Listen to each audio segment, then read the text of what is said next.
Why do good people often get hurt? Because they always put others first. In their space of happiness, there is no place for themselves except a little. Because they always think others are as sincere as they are and have no prejudice that people will betray them. Why are good people often bullied?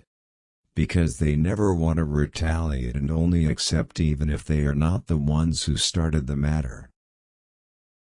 Why do good people cry so much?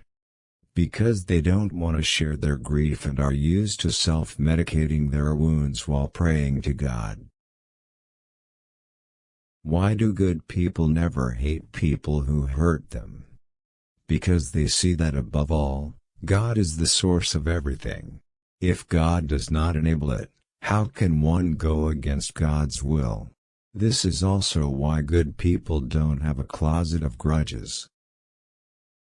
That goodness, truth, and beauty in God's creation is not the freedom of something from what we see as evil, error, and badness, but rather is related to our incompetence as a whole, along with all its other elements. For indeed, there is no evil, fault, and badness in itself.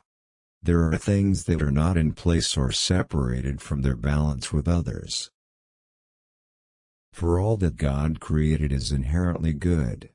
And whatever happens to you from good, it all comes from God, and whatever appears to be bad, indeed, badness, you created yourself.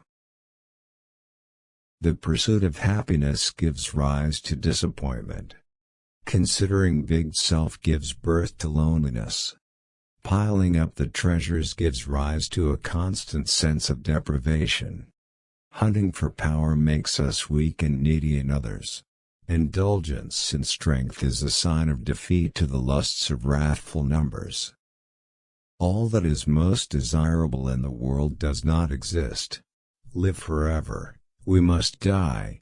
The immortality of all that we love, all mortal, always healthy, sick is inevitable, always happy, sadness afflict. The world is full of good, evil everywhere. Why obsessed? Sometimes I think, feeling that living in a less pleasant world is God's way of teaching us to long for more essential happiness and hope for another life besides this one. Thus, frustration and depression sometimes have their own epiphanic benefits. If only we took the wisdom